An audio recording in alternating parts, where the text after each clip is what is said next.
Hello and welcome, Aries. I'm Pisces Intuition. All right, so today we're just going to do a short little spread, like a love and romance spread, just kind of seeing, for those of you who are in relationships, just seeing how your person, feels about you. All right, so let's get into it.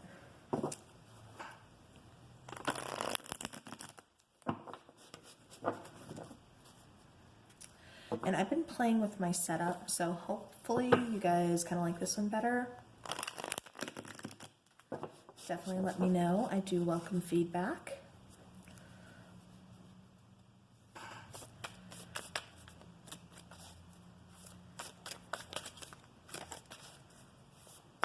Okay, and for some of you, I don't know if it's going to come out, but I keep getting the Seven of Pentacles, which is, a card of like waiting. So either you're waiting for an answer from a person, or you're waiting on a person. So that's for somebody out there. Like I said, I don't know if that card will come out or not. It's just kind of what I just seen right now. All right, so Aries.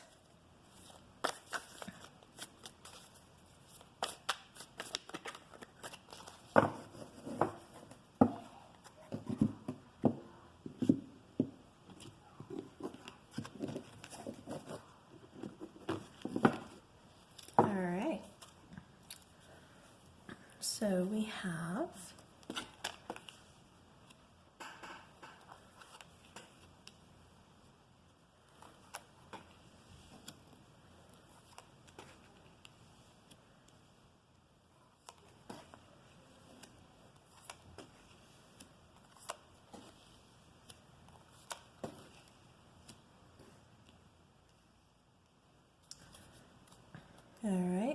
bottom of the deck is the Chariot.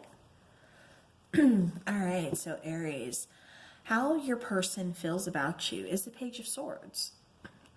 So they could kind of see, you could be younger than your person, or there could be kind of an age difference here, but they definitely see you as someone who is, I don't want to say immature, but just kind of young as far as your ways of thinking, communicating, but they do see you as like having fresh ideas, definitely kind of bringing something new to the table. Now, what they think about you, they think you're pretty committed. They want to grow with you. They want to, learn in this experience with you. They want to, maybe down the road, take this to a higher level of commitment, with the Hierophant here. Now, what he or she loves best about you, we have the Four of Pentacles. So that's just saying that, you don't give up easily. You really kind of hold, people that you love, or, situations kind of near and dear. You don't give up, like I said, easily. You definitely kind of keep things close, keep things that matter close to you. And again, you're going to cling to that. This is also you being kind of, just like really kind of saving that nest egg, like as far as finances go. This is you really, like I said, just kind of putting some aside, really just kind of making sure that I'm almost getting like you're the problem solver in the relationship. I'm surprised we had the King and Queen of Wands here though. But yeah, but I'm just getting that, you are really kind of the more responsible one as far as like finances go as well. And so that's what your person really kind of loves about you as well. But they really love that, like I said, you don't give up easily, and that, you really keep them close. You really keep them, you really keep things like kind of tight knit with them. All right, now what they don't love about you so much. All right, we have the Queen of Wands. So what they don't love about you so much is, with the Queen of Wands, although she's a very, beautiful queen, she's very confident, she's very self-loving, she's very passionate, very go-get-em, type energy. She can also tend to be very, very fiery, very argumentative. You guys could kind of butt heads a lot. That's just one of those things. I mean, you know, it happens, especially when you have, you know, when you're a fire sign, or just when you are very passionate about something. You know, it's like, you're not going to silence me on this topic. You know, if I got to say something, I'm going to say it and you're going to listen. You may not like it, but I'm going to say it. All right. So that's just kind of like the least favorite thing, is like sometimes, you know, you can come off as kind of harsh. All right. So now the favorite aspect of this relationship is the Ace of Pentacles. Again, I'm getting kind of long term, you know, for those of you that are, like I said, in this relationship that this reading is resonating with, because we have the Ace of Pentacles. And so, you know, like I said, they do see you as being someone that they can really be committed to, someone they can really kind of, you know, build with. You know, the Ace of Pentacles, that, you know, for me, that really talks a lot about building something solid, building something stable, you know, building something, you know, for the long run, you know, something that, you know, you want to, you know, enjoy with someone else. Like I said, you know, the Hierophant, the Ace of Pentacles here. Like I said, this person really sees you and sees this relationship as growing, and just like I said, as being able to build on to it. And, you know, they're in it for the long haul. You know, they really do hope that you are too.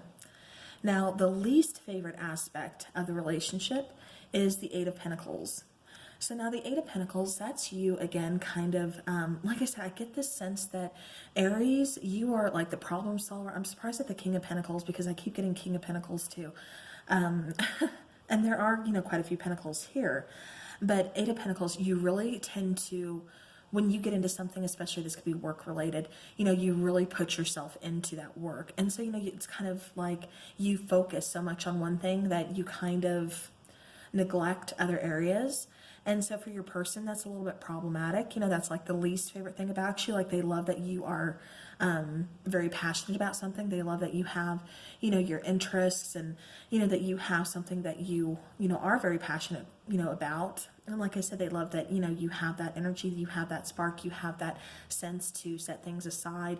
Because like I said, I'm getting that you are the problem solver in the relationship. And I'm also getting that you are the one that kind of puts back that nest egg. And you're just a little more responsible, like with money, than your partner is. And so, but I mean, like I said, it can get kind of annoying for them.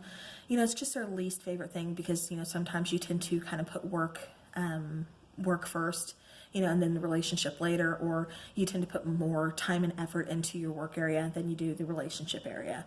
And then by the time you get home, you're like, I'm tired, I'm exhausted. And your person's like, okay, but I made you dinner. And you're like, oh, I'm too tired for that. You know, just a stereo kind of like that. They're like, wow, you know. All right.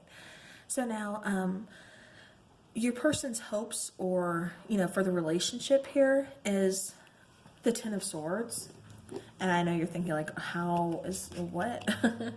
But no, the hopes of the relationship is that, you know, you guys can kind of release certain things. You know, it's like, I don't know if this is a person from your past, or if this is just a soulmate energy, or what this person is to you. I'm almost getting, for some of you, this is like the second go round with a person from your past. But the Ten of Swords here, they really want to release that negativity. They really want to release the arguments between you guys, that kind of, you know, that weight of the world, you know, on your shoulders, that kind of, you know, things that are just really weighing you guys down. I'm getting kind of like Ten of Wands energy almost with this. I know it's a Ten of Swords, but, you know, the Ten of Swords, that's painful. That's, you know, backstabbing. That's, you know, so it's almost like if you guys have some outside interference, they really, you know, hope that can go away. That way you guys can really focus on you, because they want to grow with you.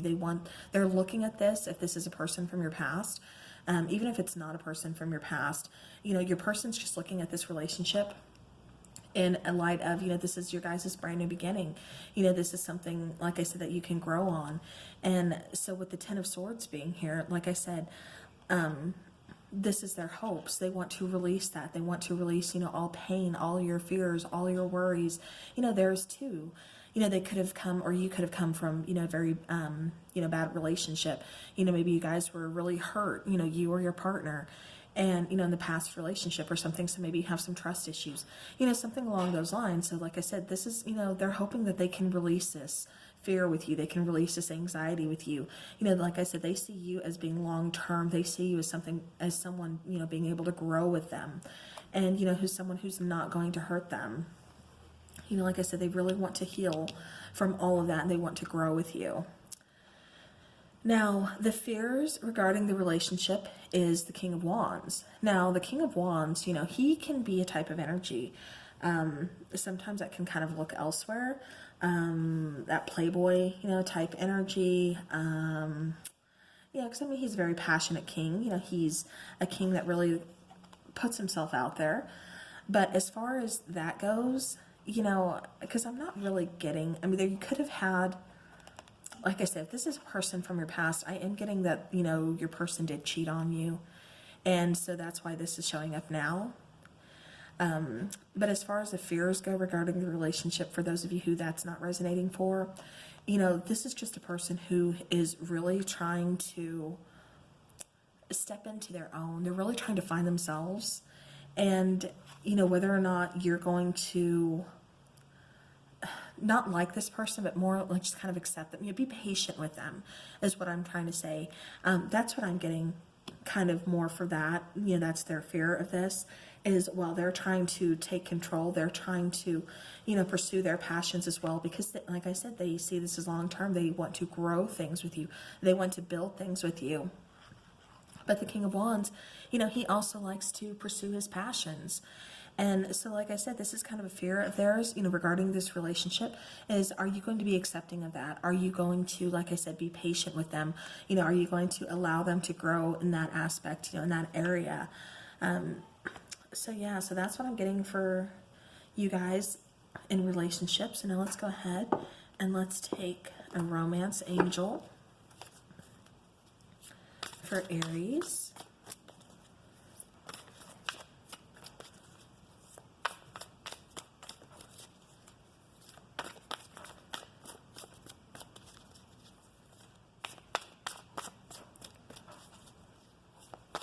For some of you too, I'm also picking up that someone here is concerned about not being able to start a family.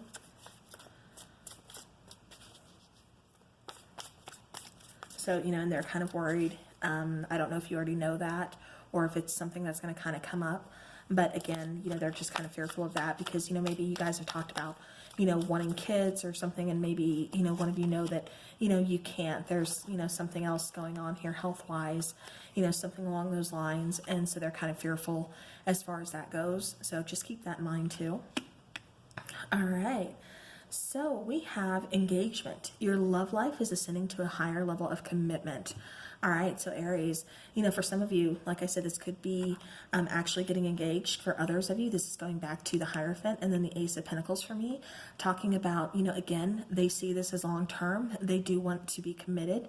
They do want to take this to the next level of commitment because they see you as someone as that they can, you know, start to build with. Like I said, you know, lay that foundation and you guys build up. Like I said, longevity is like the overall thing that I'm getting here for you guys.